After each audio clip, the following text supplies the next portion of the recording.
So one thing I got for this project that I should have filmed before I tore open the packaging here was this three outlet wirelessly remote controlled outlet kit from Costco, and I think it was $16, $15, and the outlets look like that. There it is on the wall, and here's the remote that it uses.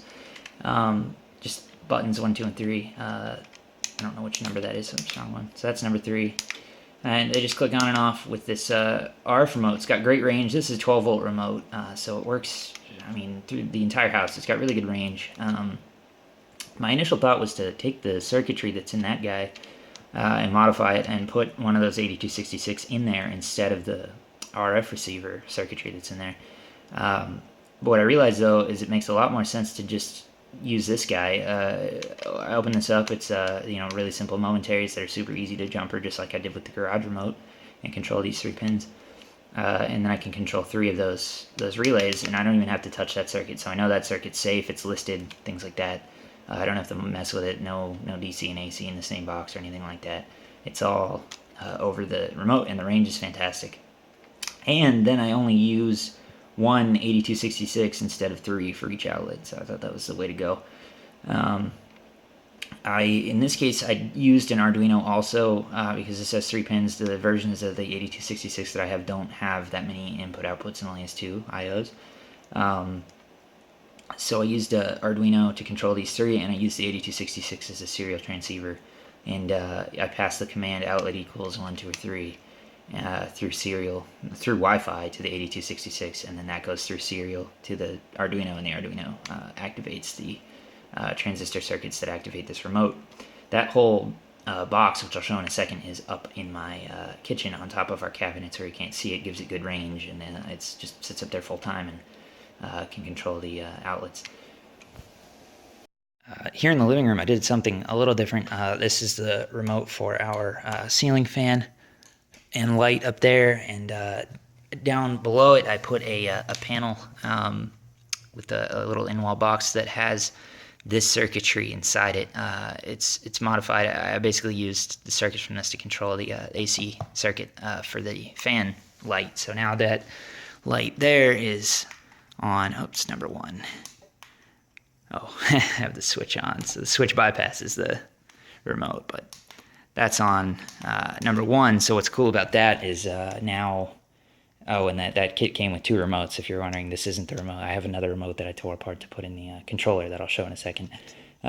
What's cool about that is you can use the remote too if you don't want to pull out your phone and use the app, because I have the extra remote. So probably a little bit hard to see here, but this is the Android app. I go here to lighting.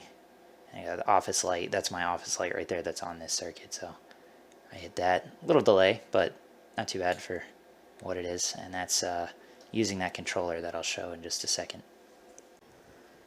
Okay, so here's the circuit that's in this outlet controller. It's a little bit of a mess again, but it's well installed and hot glued, and should be pretty solid. So there's the 8266, kind of the heart of the communication. Obviously, it's sitting on one of those breadboard adapters I was talking about that you can make, or you have to make, to use it on a breadboard like this.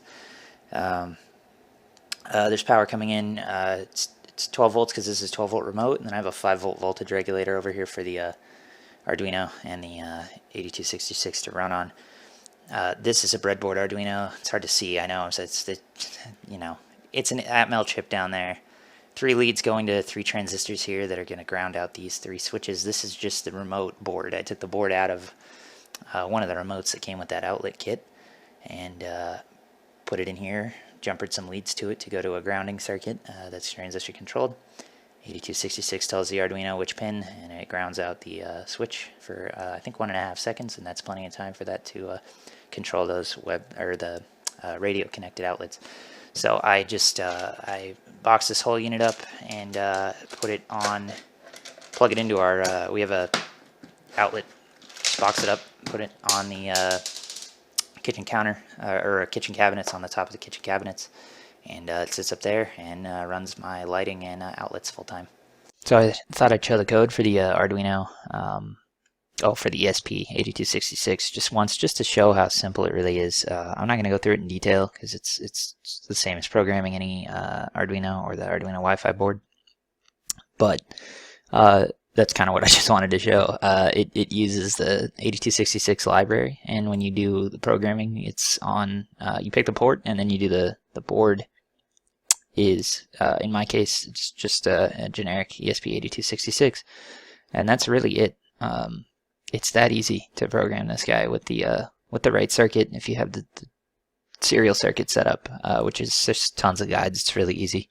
Or if you have a breakout board with the programming, it makes it even easier. But that's it. Runs, compiles, and loads for you like normal. A lot slower than an Arduino, obviously, but definitely works. In this case, I have a Wi-Fi server, or well, it is a Wi-Fi server, but it's HTTP server listening on port 80, and then serial connection. Waits for the Wi-Fi to connect, gets the local IP address, and calls my IP tabler of the web service. So it registers itself with the web service, which I'll show real quick. This is the IP lookup table, and you can see there's the devices, their aliases, the desktop app, the outlet controller that I showed, and then this Garage Arduino. Basically, they connect, send their IP address. That's all this is doing here. And when I went over to the web service and showed the script that is for that listens for this. And then when any commands are sent to this, it's done with the alias, not with the actual IP address. And just for the sake, since I already have this open, here's the command table. The name of the command, the value, outlet number 2, and which device it's going to, outlet controller. Super basic. Those are actually the only 2 database tables that I have for this. I have a test table just to verify connectivity. It's got all these hellos in it right now, but that's just for testing when I was writing the web service, making sure everything was communicating how it should. But very simple, very easy to use, really easy to implement. And then anyway, back to the outlet controller here. Once it registers its IP address, then it starts a server, and it just listens for an incoming connection. And then here's index of, little if statements for the outlet 1, outlet 2. Basically what it's going to do is write to serial which pin the Arduino should write high, which transistor that's actually going to ground, so which transistor the Arduino should ground to control that remote, button 1, button 2, button 3 of that remote, the RF remote for the system. And it is that easy. The Arduino side of it, let's see, I don't actually know which one it is. Oh, here we go, Sketchbook. Wireless outlet. It's got to be it. That is basically has a soft serial port on pins 5 and 6 and 3 output pins. Listens for on 1, on 2, on 3, and activates the pin for half a second. So very simple, very easy to implement. And if you can hook it up to a nice web service that lets you have various clients and Android and desktop client, things like that, makes a pretty slick setup for controlling and automating. One thing I wanted to emphasize about this is with the desktop client, if I wanted to do, let me navigate to the lighting module here. If I wanted to implement scheduling here, it would be really easy to just have, like I could put it on a vacation schedule where it says, okay, like, at 5 p.m. turn on the office light for an hour, and then at 7 turn on the living room light for 2 hours, something like that, and change it up so it would look like someone's at the house. Be very easy to do right in here, and then just send these commands when it's necessary to turn it on and off. I did design this service to, oh, that's the wrong, it's still running the image compare. I did design this to minimize to the tray. So it's always down here and always running in the background, so you can have the motion detection on and do things like scheduling the lighting and stuff like that. Remember, this is going to run on the Raspberry Pi. Whether or not I'll implement as much heavier stuff like the scheduling and the video motion detection on the Pi, or have this running also on the desktop, I'm not sure yet. But it's something that's going to run constantly, so I can do something like schedule the lighting and schedule like the recording and the motion sensing. I think that about sums up the 2 clients I've implemented so far that do 2 different things. One's power outlets. I mean, I have them both on lighting, but they can do power outlets to different appliances, and then the overhead lighting and the garage opener. and the cameras and motion sensing. So I got a long way to go for the other stuff, the home theater stuff. I plan to implement soon. That's probably the next thing I want to do, some lighting control and the volume and turning on and off and AV source selection, stuff like that. I have some ideas using different chips.